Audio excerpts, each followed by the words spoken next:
नमस्कार। वक्त बड़ी बहस का है। मैं हूं राजेश कुमार। उत्तराखंड में विधानसभा चुनाव नजदीक हैं और चुनाव से पहले बीजेपी ने अपने स्टार प्रचारकों को प्रचार के लिए मैदान में उतार दिया है। प्रधानमंत्री नरेंद्र मोदी राज्य के लगातार दौरे कर रहे हैं। देहरादून के बाद प्रधानमंत्री हल्द्वानी में हुंकार भरेंगे और 30 दिसंबर को कुमाऊं क्षेत्र को साधने की कोशिश करेंगे। बड़ी बात यह भी है कि कुमाऊं क्षेत्र में 15 से ज्यादा सीटों पर किसान निर्णायक भूमिका निभाते हैं, इसलिए प्रधानमंत्री का यह दौरा देवभूमि की राजनीति के लिए काफी अहम माना जा रहा है। नए साल की शुरुआत से पहले प्रधानमंत्री कुमाऊं की जनता को एम्स की सौगात देने जा रहे हैं। उत्तराखंड में बीजेपी का चुनावी शंखनाद तो पहले ही प्रधानमंत्री कर चुके हैं। अब आने वाले वक्त में प्रधानमंत्री के दौरे पार्टी को और मजबूती देने का काम करेंगे। तो चुनाव में बीजेपी ने उत्तराखंड में बहुमत हासिल कर इतिहास रचा था और इस बार उनके सामने 2017 के प्रदर्शन को दोहराने की चुनौती है, जिसके लिए बीजेपी ने अपने दिग्गजों को चुनावी मैदान में उतार दिया है। प्रधानमंत्री के लगातार उत्तराखंड दौरे से क्या कुछ समीकरण बदलते हैं, आज इसी पे हम बात करेंगे। एक वरिष्ठ पैनल अब से कुछ देर में हमारे साथ होगा। चूंकि भारतीय जनता पार्टी विकास की बात कर रही है, डबल इंजन की बात की जा रही है, डबल फायदा पहुंचाने की बात की जा रही है, तो प्रधानमंत्री के दौरे कितना असर डालेंगे, क्या संदेश वो यहां से देंगे, विपक्ष के लिए कितनी बड़ी चुनौती, क्या मुद्दे चुनाव में रहने वाले हैं और किसानों को साधने की क्या कोशिश होगी, कई सवाल आज की इस चर्चा में होंगे। तो पीएम मोदी का मिशन उत्तराखंड है। कुमाऊं में प्रधानमंत्री एम्स का शिलान्यास करेंगे और हल्द्वानी में प्रधानमंत्री 2600 रुपए महीने में घर की सौगात देंगे और पीएम मोदी की सुरक्षा की कमान संभालेंगे 13 आईपीएस अफसर। कुमाऊं क्षेत्र को साधने के लिए प्रधानमंत्री चुनावी मैदान में हैं और चूंकि आगामी कुछ ही महीनों में 5 राज्यों में विधानसभा चुनाव होने हैं, उसमें उत्तर प्रदेश और उत्तराखंड में सबसे ज्यादा फोकस भारतीय जनता पार्टी का है और खुद जो दिग्गज हैं वो चुनावी मैदान में हैं। प्रधानमंत्री इससे पहले भी यहां पहुंचे थे देहरादून और अब एक बार फिर हल्द्वानी में एक विशाल रैली को वो संबोधित करेंगे और जाहिर है उनके संबोधन में सरकार की उपलब्धियां होंगी, विपक्ष पर वार होगा और बताया जाएगा कि क्या कुछ बदलाव हो रहा है। लेकिन विपक्ष किस नजरिए से देखता है, विपक्ष की क्या तैयारी है और अगर प्रधानमंत्री यहां पहुंचते हैं तो फिर कितनी बड़ी चुनौती विपक्षी दलों के लिए है, फिर वो चाहे कांग्रेस हो या फिर आम आदमी पार्टी। चूंकि इस बार चुनावी मैदान में आम आदमी पार्टी भी पूरे दमखम के साथ जोर आजमाइश कर रही है और दावा कर रही है बदलाव का।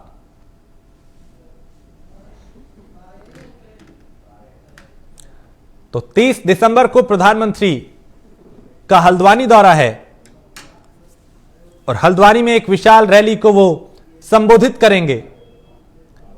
इससे पहले प्रधानमंत्री राज्य के गढ़वाल मंडल में बड़ी रैली कर चुके हैं। तो क्या संदेश देंगे, किस तरीके से साधा जाएगा, क्योंकि कुमाऊं का यह इलाका, यहां पे किसान बड़ी भूमिका निभाते हैं। ऐसे में क्या ये जो 3 कृषि कानून की वापसी हुई है, क्या इसका असर दिखाई देगा, किसानों के लिए जो कदम उठाए जा रहे हैं क्या उसका जिक्र किया जाएगा। तो कई सवाल हैं, फिलहाल उनका जवाब लेंगे। लेकिन प्रधानमंत्री का यह दौरा कितना मायने रखता है, क्या असर उनके पहुंचने से चुनाव पर होगा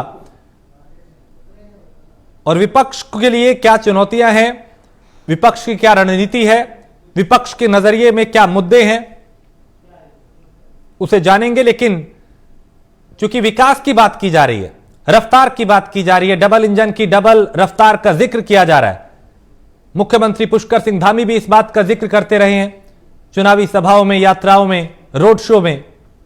और प्रधानमंत्री जब यहां पहुंचेंगे, उनके पहुंचने के क्या मायने और कितना असर चुनाव पर होगा। जब एम्स की सौगात वो देंगे, विकास की बात करेंगे, विरोधियों पे वार करेंगे, तो क्या असर चुनाव पे पड़ने वाला है, इसको भी हम जानेंगे।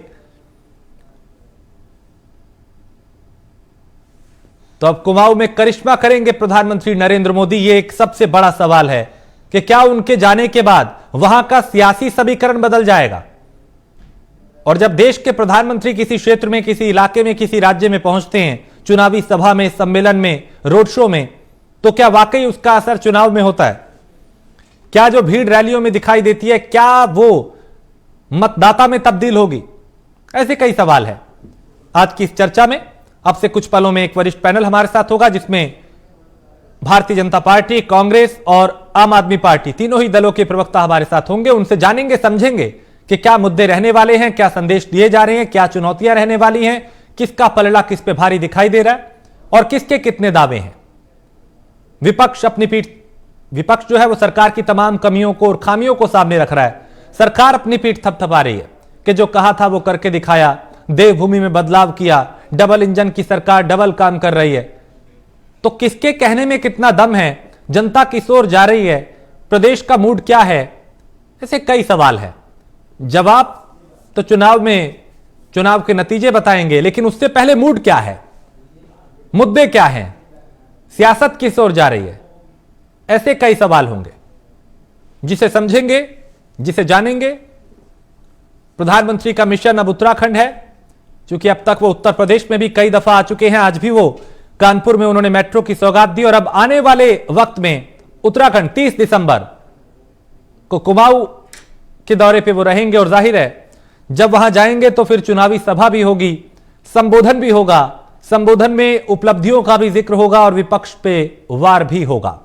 तो चुनावी रेस बीजेपी वर्सेस कांग्रेस, इस बार आम आदमी पार्टी भी अपने आप को दावा कर रही है कि हम भी एक विकल्प के तौर पे जनता जो है हमारे साथ जाएगी, क्योंकि अब तक बीजेपी और कांग्रेस को ही जनता ने आजमाया है और उलटफेर करने में आम आदमी पार्टी माहिर रही है।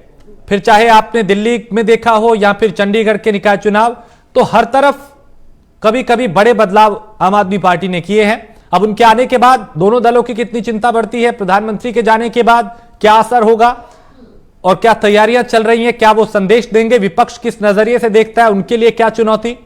क्योंकि एक तरफ केंद्रीय नेतृत्व चुनावी मैदान में, दूसरी तरफ कांग्रेस संगठन जो खुद अपने आप में कई दफा उलझा हुआ दिखाई देता है। तो कितनी बड़ी चुनौती यहां पे विपक्ष के लिए प्रधानमंत्री के दौरे बनने वाले हैं। क्योंकि मौजूदा वक्त की बात करें तो सभा, रैली, रोड शो चाहे कांग्रेस की हो, चाहे बीजेपी की हो या फिर आम आदमी पार्टी की, भीड़ तीनों तरफ दिखाई दे रही है। लेकिन क्या यह भीड़ मतदाता में तब्दील होंगे, वोटर में क्या ये लोग तब्दील होंगे, यह एक सबसे बड़ा सवाल है।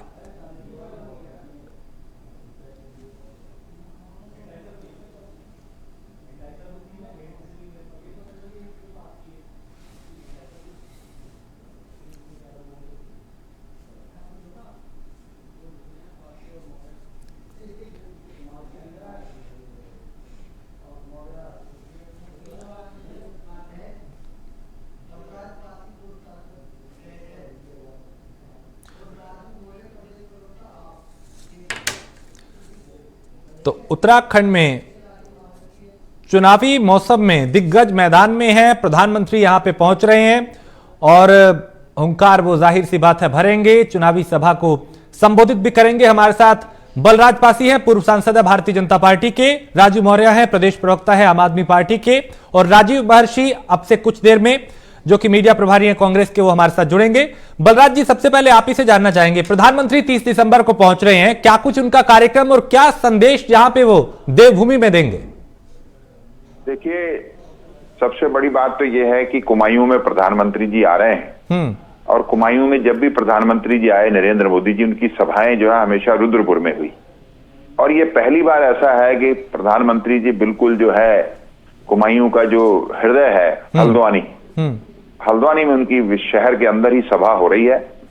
और ये सभा इस स्थान पर बहुत पहले अटल बिहारी वाजपेयी जी की प्रधानमंत्री रहते हुए सभा हुई थी और मैं ये समझता हूं कि एक ऐतिहासिक कार्यक्रम होगा और प्रधानमंत्री जी विशेष रूप से जो उत्तराखंड में जो कुमायूं की संस्कृति है उसको छूने का काम करेंगे, लोगों के साथ जुड़ने का काम करेंगे और जो हमारी जो उत्तराखंड सरकार की जो सरकार और केंद्र मिलाकर जो है भारतीय जनता पार्टी की जो डबल इंजन की सरकार है, केंद्र के लगभग जो है 8 वर्ष और उत्तराखंड के 5 वर्ष पूरे होने जा रहे हैं। इन कार्यकालों में जो हमारी सरकारों ने किया है, डबल इंजन की सरकारों ने किया है, वो सारे विषय जो है वो उस रैली में जनता के सामने तो रखेंगे। साथ ही निश्चित रूप से इस भावना के साथ वो आ रहे हैं, वो लोगों को बताएंगे कि उत्तराखंड राज्य हमने क्यों बनाया, अटल जी ने इस राज्य को बनाया और हम इसको संवारने का काम करेंगे और उत्तराखंड राज्य की जो है पूरे देश में जो उसकी क्या भूमिका है, जिस बात को उन्होंने देहरादून के अंदर कहा कि अगले जो 10 वर्ष जो है ये उत्तराखंड के होंगे, ये कोई छोटी मोटी बात नहीं है, ये बहुत बड़ी बात है। और इतना ही नहीं, उन्होंने एक और बहुत बड़ी बात की क्योंकि जो है उत्तराखंड में जो है तीर्थाटन जो है वो विश्व का सबसे इतने कम स्थान पर सबसे ज्यादा है। और इस तीर्थाटन में जो पिछले 100 सालों में जितने यहाँ पर यात्री नहीं आए, 10 साल बाद हर साल यहाँ पर उससे ज्यादा यात्री आएंगे। और उसके लिए सारा इंफ्रास्ट्रक्चर जो है खड़ा किया जा रहा है, चाहे ऑल वेदर रोड हो, चाहे कर्णप्रयाग तक की जो रेल लाइन हो। और ये अपने आप में बहुत बड़ा ऐतिहासिक काम है। पूरे देश के अंदर अभी तक जो है किसी पर्वतीय क्षेत्र में इतना बड़ा जो है रेल लाइन का जो है ढांचा जो है वो नहीं खड़ा हुआ, और इतनी ऊंचाई पर रेल लाइन हमने नहीं पहुंचाई। और ये भी एक अपने जो है कीर्तिमान स्थापित होगा। और ये सारे विषय जो है वो जनता के बीच में रखेंगे। और इस विश्वास के साथ आपने हमें विश्वास दिया है, और इस विश्वास पर भारतीय जनता पार्टी और प्रधानमंत्री नरेंद्र मोदी जी और उत्तराखंड की सरकार खरी उतरेगी। ठीक है, राजू मौर्य, आप खुद को कहां देख रहे हैं? चूंकि आम आदमी पार्टी भी इस बार चुनावी मैदान में है, लेकिन एक तरफ डबल इंजन सरकार, यानी एक तरफ केंद्र भी और राज्य भी ये दावा कर रहे हैं कि हमने डबल रफ्तार से काम किया है। आम आदमी पार्टी खुद को इस चुनाव में कहां देख रही है? देखिए, ये डबल इंजन की सरकार तो कई बार फेल हो गई, कई बार इनके इंजन फेल हो गए, एक के बाद एक इनको इंजन चेंज करने पड़े। रही बात प्रधानमंत्री नरेंद्र मोदी जी के आने की, तो अब नरेंद्र मोदी जी के पास कुछ नहीं है। एक झूठ का पिटारा जो लेके चलते थे वो, उसकी पोल खुल चुकी है। अभी मैं डोईवाला की बात कर रहा हूँ, यहाँ पे वीके सिंह जी आए हैं, पूर्व मुख्यमंत्री त्रिवेंद्र सिंह रावत जी सभा कर रहे हैं डोईवाला चौक पर, और वहां पर मुट्ठी भर 50 लोग इकट्ठा नहीं कर पा रहे हैं बीजेपी। तो 50 लोग इकट्ठा नहीं कर पाने वाली बीजेपी आज बात करती है कि उत्तराखंड के अंदर हम प्रचंड बहुमत की सरकार बनाएंगे। ये अपने आप में कहते हैं अच्छा ख्याल है गालिब दिल बहलाने को। भारतीय जनता पार्टी आज पूरी तरीके से उत्तराखंड के अंदर अपने जो बहुरूपिया चेहरे लेके चलती थी ना, उसका चेहरा, असली चेहरा सामने आ गया है। आज जनता उत्तराखंड ही नहीं पूरे देश के अंदर नकार रही है। चंडीगढ़ में अपनी सीट जो थी इनकी, ये वो भी नहीं संभाल पाए। बहुत बुरा हाल है भारतीय जनता पार्टी का। आने वाला समय आम आदमी पार्टी का है। आम आदमी पार्टी केवल काम की राजनीति करती है। बीजेपी क्या करती है? हिंदू मुस्लिम, इनके पास कुछ है ही नहीं। ये कोई बताते ही नहीं कि काम क्या करना है, क्या काम किया आपने। इनके पास वो नहीं है। इन्होंने उत्तराखंड को गर्द में डाल दिया। पर्यटन राज्य है हमारा, और इन्होंने कल से नाइट कर्फ्यू लगा दिया। जो बेचारे होटल खोल के बैठे हैं कर्जा लेकर के। चलिए राजू मौर्य जी, आप बने रहिए। एक छोटे से ब्रेक के लिए मुझे रुकना है। बिल्कुल, अभी कई सवाल हैं जिनको जानेंगे, लेकिन एक छोटे से ब्रेक के लिए रुकेंगे, जल्द हाजिर होंगे। –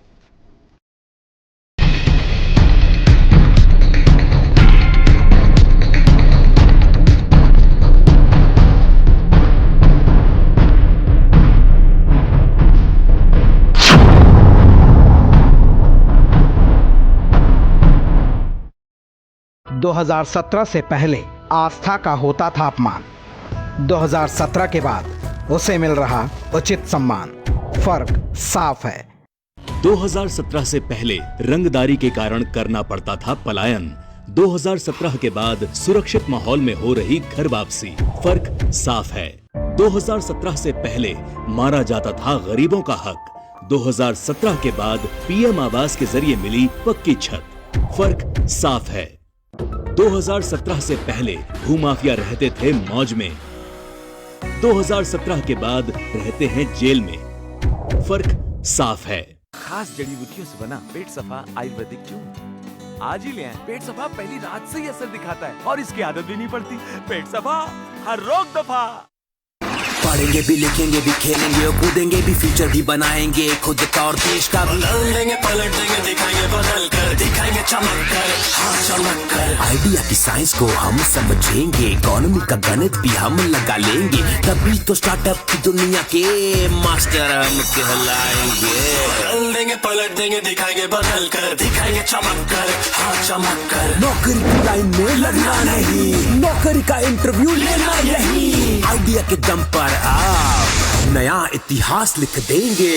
बदल देंगे, पलट देंगे, दिखाएंगे बदल कर, दिखाएंगे चमक कर, हाँ चमक कर। क्योंकि बिजनेस ब्लास्टर्स आ गया है अब हम तक। दिल्ली सरकार के स्कूलों के 3 लाख बच्चे, 51,000 से ज्यादा बिजनेस आइडियाज और दिल्ली सरकार की ओर से 60 करोड़ का सीड कैपिटल। ये है दुनिया का सबसे बड़ा स्टार्टअप प्रोग्राम बिजनेस ब्लास्टर्स, आपके टीवी चैनल्स पर। अरे भैया, तुम्हें कब से क्या? लोग ऐसी गंभीर समस्या को हंसी मजाक में उड़ाते। खास जड़ी बूटियों से बना पेट सफा आयुर्वेदिक चूर्ण आज ही ले आएं। पेट सफा पहली रात से ही असर दिखाता है और इसकी आदत भी नहीं पड़ती। पेट सफा, हर रोग दफा। सर्वोकॉन 25 सालों के भरोसे के साथ भारत के सबसे बड़े सर्वो वोल्टेज स्टेबलाइजर निर्माता। सर्वोकॉन रखे सब कंट्रोल में। 2017 से पहले कर्ज के बोझ तले दबा था किसान। 2017 के बाद कर्ज माफी से हुआ है खुशहाल। फर्क साफ है। 2017 से पहले भैंस ढूंढने वाली पुलिस 2017 के बाद अपराधियों को काबू करती है। फर्क साफ है। 2017 से पहले जो लड़के हैं गलती हो जाती है बोलकर छूट जाते थे। 2017 के बाद उन अपराधियों पर होती है कार्रवाई। फर्क साफ है। 2017 से पहले मेरठ से दिल्ली पहुंचना था दूभर। 2017 के बाद दिल्ली बस 1 घंटे दूर। फर्क साफ है। खास जड़ी बूटियों से बना पेट सफा आयुर्वेदिक चूर्ण आज ही ले आएं। पेट सफा पहली रात से ही असर दिखाता है और इसकी आदत भी नहीं पड़ती। पेट सफा, हर रोग दफा। सर्वोकॉन 25 सालों के भरोसे के साथ भारत के सबसे बड़े सर्वो वोल्टेज स्टेबलाइजर निर्माता। सर्वोकॉन रखे सब कंट्रोल में। कोरोना से अभी लंबी है लड़ाई, सतर्क रहने की घड़ी है आई। साबुन से हाथ धोना जरूरी है, तो धोते क्यों नहीं?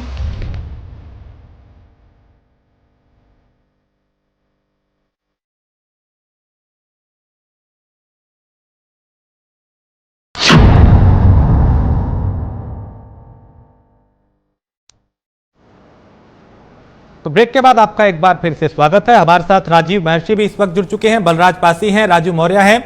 और राजीव जी, ब्रेक पे जाने से पहले राजू मौर्य और बलराज जी अपनी बात कह चुके हैं, लेकिन आपसे मैं ये समझना चाहूंगा कि प्रधानमंत्री जब यहां पे आएंगे, चुनावी सभा को संबोधित करेंगे, डबल इंजन की सरकार का जिक्र करेंगे, उपलब्धियां गिनवाएंगे, आप कह रहे हैं बदलाव होगा। कैसे बदलाव होगा, कहां खुद को देख रहे हैं और क्या कितनी बड़ी चुनौती आपके लिए रहने वाली है? देखिए, हम यही तो सवाल पूछ रहे हैं कि जब प्रधानमंत्री आएंगे तो उत्तराखंड के युवाओं के लिए, उत्तराखंड की महिलाओं के लिए, उत्तराखंड के तमाम लोगों के लिए क्या लेकर आएंगे? उनके पिटारे में ऐसा क्या होगा जो उत्तराखंड की जनता से कहा उनसे जो है कुछ कम से कम ये हो। लेकिन निश्चित तौर पर प्रधानमंत्री सिर्फ जुमलेबाजी करने आएंगे। आज आप देखिए इस प्रदेश में बेरोजगारी का क्या हाल है। उन बेरोजगारों के लिए क्या करेंगे? बेरोजगारों के लिए क्या रोड मैप लेकर आएंगे? आप बताइए, आज जो यहाँ पर दर है उत्तराखंड में लगभग 28% दर जो है बेरोजगारी की है।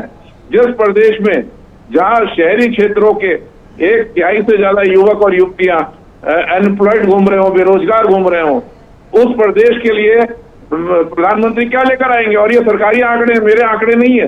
ये 28% जो मैं आपको बता रहा हूँ, ये मेरे पर्सनल आंकड़े नहीं है, इन्हीं के सरकारी आंकड़े हैं। इन्हीं के जो विभाग हैं वही इस आंकड़े को तैयार कर रहे हैं।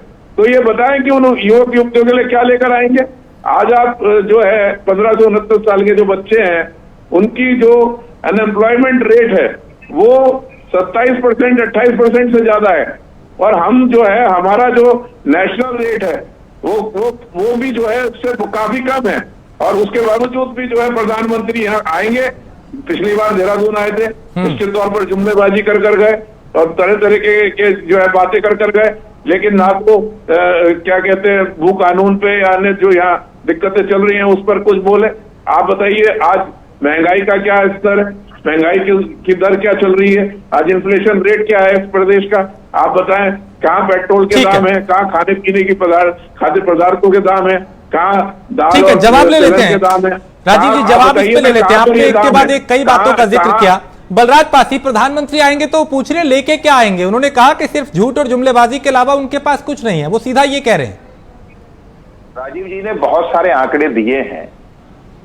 70 साल तक सरकार आपकी रही है मान्यवर पूरे देश के अंदर। इस उत्तराखंड की जो महिलाएं हैं वो 100 सिगरेट के बराबर जो धुआं जो है वो रोज पी जाती थी और उनको जो है टीबी हो जाती थी, उनकी आंखें जो खराब हो जाती थी। देश के प्रधानमंत्री ने उत्तराखंड की हर महिला को घर में गैस का चूल्हा देने का काम किया है। आयुष्मान योजना में हर परिवार को जो है 5 लाख रुपए तक का जो उसका इलाज जो है वो मुफ्त में हो रहा है। हम जब से सरकार में आए हैं उत्तराखंड की हमने चिंता की है भाई। कल मैं श्रीनगर से आया हूं, 2 घंटे के अंदर जो है मैं श्रीनगर से ऋषिकेश पहुंच गया हूं। ऐसी बढ़िया शानदार सड़कें बन रही हैं। अब आदमी दिल्ली में सोएगा, बॉम्बे में सोएगा रात को, और सुबह अपने घर पर कर्णप्रयाग में उतर कर जाएगा अपने घर पे। सारे आने जाने के संसाधन, इतनी सड़कें, आज तक किसी ने उत्तराखंड की इतनी चिंता नहीं की जितनी चिंता जो है माननीय प्रधानमंत्री जी ने की है। जो 70 सालों का आप नहीं कर पाए, आज सारा कुछ जो आज हमारे सर पर ठीकरा फोड़ रहे हैं और हमसे सवाल कर रहे हैं, ये बड़ा ताज्जुब की बात हो रही है मुझे। राजीव जी। जी, मैं ये कहना चाहूंगा, बहुत ही वरिष्ठ हैं माननीय पासी जी, बहुत ही वरिष्ठ है और उनका सम्मान करता हूं। मैं ये पूछना चाहूंगा कि 70 साल को आप कब तक गाते रहेंगे? अब तो आप आपको भी समय हो गया है। आप अगर कोई कमियां थी तो हमने उसकी जो है सजा भुगती, और हमने जो है हम आज सत्ता में नहीं है, लेकिन आज आप तो सत्ता में, आज सवाल आपसे होगा, आप सवाल हमसे जोड़ना होगा। आज तो आप सत्ता में, हम आपसे सवाल करेंगे। आप बताइए कि हम तो आपसे एक स्पष्ट सवाल पूछ रहे हैं कि प्रधानमंत्री जब यहाँ आएंगे वो केवल कोरे भाषण लेकर आएंगे या वो जो है इस प्रदेश के लोगों के लिए कुछ लेकर आएंगे? और जहां तक आपने कनेक्टिविटी की बात करी, तो कनेक्टिविटी के साथ मान्यवर उद्योग और कृषि पर, इन सब चीजों पे भी तो फर्क पड़ना चाहिए। आप उनके लिए क्या कर रहे हैं? आप तो कुछ भी नहीं कर रहे हैं, आप कनेक्टिविटी की दुहाई दे रहे हैं। कनेक्टिविटी मुझे नहीं पता कि आप जो है एक सड़क पर चलकर आए और आप कर्णप्रयाग 2 घंटे में पहुंच गए, आप ऋषिकेश से हरिद्वार कहाँ पहुंच गए और हरिद्वार से देहरादून कैसे पहुंच गए। निश्चित तौर पर कुछ हो सकता है, लेकिन मेरा यह मानना है कि उसका कोई फायदा उद्योग के क्षेत्र में हो रहा हो, उसका फायदा कोई कृषि के क्षेत्र में हो रहा हो, वो भी तो आप गिनवाइए। उसको आप क्यों नहीं गिनवा रहे? आप आज स्वास्थ्य सेवाएं देखिए इस प्रदेश की। ओमिक्रॉन जो है वो दोबारा जो है कोरोना शुरू हो चुका है। आज जो है मोर्टेलिटी रेट रोज बढ़ रहा है। और आप बताइए, आज ही का आंकड़ा है, आज ही अगर आप अखबार उठा के देखेंगे, आज ही के अखबार में जो हम स्वास्थ्य सुविधाओं के मामले में हैं 15वें पायदान पर हैं। पिछली बार से हम और ज्यादा पायदान पर खिसक चुके हैं। आज ही का आप अखबार उठाकर देख लीजिए माननीय पासी जी। मैं बार बार आपसे निवेदन कर रहा हूं, आपका मैं बहुत सम्मान करता हूँ। 15वें स्थान, बहुत वरिष्ठ हैं, 15वें स्थान पर आज स्वास्थ्य सुविधाएं जा चुकी हैं। आज पेयजल क्या की स्थिति क्या है, आज पर्यावरण की स्थिति क्या है, आज सड़क की स्थिति क्या है, आज इंफ्रास्ट्रक्चर की स्थिति क्या है, आप इसके विषय में भी तो बताइए। आप क्या केवल कनेक्टिविटी की बात करेंगे? यदि कनेक्टिविटी कहीं ठीक हो रही है तो इसका सुधार कौन करेगा? इसका सुधार क्या आप 70 साल की दुहाई देकर क्या जो रहेंगे? इसमें भी तो सुधार होना चाहिए। नहीं, राजीव जी ने बहुत अच्छे प्रश्न उठाए और सारे प्रश्न उनके जो है वाजिब है। एक बात समझनी चाहिए, मैंने श्रीनगर का उदाहरण दिया है। जो हरिद्वार जाने में जो है 1.5-2 घंटे लगते थे, आज 40 मिनट में आप भी पहुंच जाते हैं। दिल्ली में 3.5 घंटे में पहुंच जाते हैं, कुछ दिनों में आप 2.5 घंटे में पहुंचेंगे। और बहुत सी रास्ते हैं। और जहां तक आपने चिकित्सा का जो है सवाल उठाया है, जब अटल बिहारी वाजपेयी देश के प्रधानमंत्री थे, उन्होंने ही शिलान्यास किया था ऋषिकेश के एम्स का, ये उन्होंने ही दिया हमें। और एक बात आप और समझ लीजिए, शिक्षा के क्षेत्र में भी हमने जो है ऐतिहासिक काम किए हैं। नई शिक्षा नीति जो है पूरे देश में लागू हुई है। हमारी जब से प्रदेश में सरकार बनी है, आज हर विद्यालय को अध्यापक मिल रहे हैं, सब जगह जो है। बिल्कुल, यानी आप ये कह रहे हैं कि काम जो किया है उसके आधार पे ही जनता एक बार फिर आपके साथ जाएगी। वक्त इतना ही था सर, बहुत शुक्रिया बलराज पासी और राजीव महर्षि जी हमारे साथ जुड़ने के लिए। वक्त इतना ही था, बहुत शुक्रिया इस चर्चा में शामिल होने के लिए। तो सबसे बड़ा सवाल यही है कि प्रधानमंत्री जब चुनावी सभा को संबोधित करेंगे, यहां के दौरे पे आएंगे, तो उनके पहुंचने के क्या मायने हैं, कितना असर चुनाव पे वो करेंगे और उत्तराखंड की राजनीति पर इसका कितना असर होगा। यहां एक ब्रेक के लिए रुकेंगे, ब्रेक के उस पार कुछ और खबर।